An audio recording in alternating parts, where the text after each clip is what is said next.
शीर्षक बलवन the destroyer, भाग 10। परिवर्तन की ज्वाला। जंगल के बीच फैले धुएं और राख के बीच सन्नाटा छा गया था। विराट देव निहत्था खड़ा था और बलवन की तलवार उसकी गर्दन से कुछ ही दूरी पर रुकी हुई थी। चारों ओर घायल सैनिक कराह रहे थे। हवा भारी थी, जैसे स्वयं समय ठहर गया हो। मुझे खत्म करो, विराट ने धीमे स्वर में कहा।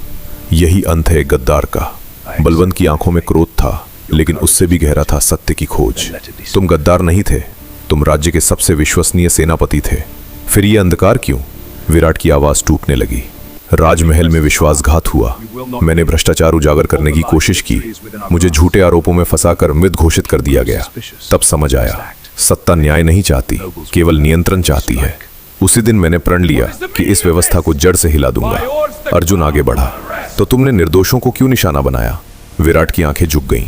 डर पैदा करना आसान है, सुधार करना कठिन। मैं बदले की आग में अंधा हो गया। यह सुनकर बलवन की पकड़ ढीली हो गई। वो समझ गया, ये युद्ध केवल अच्छाई और बुराई का नहीं, टूटी हुई आस्थाओं का था। तभी अचानक जंगल के पीछे से ताली की आवाज गूंजी। छाया से एक और व्यक्ति सामने आया, शाही वस्त्रों में, चेहरे पर व्यंग्य भरी मुस्कान। बहुत भावुक दृश्य है, उसने कहा। दोनों योद्धा सच्चाई खोज रहे हैं, जबकि असली खेल मैंने रचा। वो था राज्य का मुख्यमंत्री रघुवीर, वही जिसने वर्षों पहले विराट को फंसाया था। राज्य पर मेरा नियंत्रण था। रघुवीर हंसा। विराट मेरे रास्ते में आया तो उसे हटाना पड़ा। और बलवंत, तुमने अराजकता फैलाकर मेरा काम और आसान कर दिया। अब सब स्पष्ट था। अंधकार संग केवल एक मोहरा था। असली साजिश सत्ता की ऊंचाइयों में बैठी थी। बलवंत और विराट ने एक दूसरे की ओर देखा।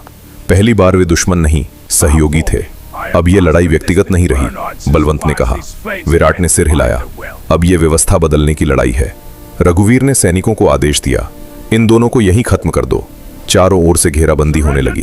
क्या बलवंत और विराट मिलकर इस नए शत्रु का सामना कर पाएंगे? क्या राज्य में छिपा भ्रष्ट अंधकार उजागर होगा? अगले भाग में सत्ता की दीवारें हिलेंगी।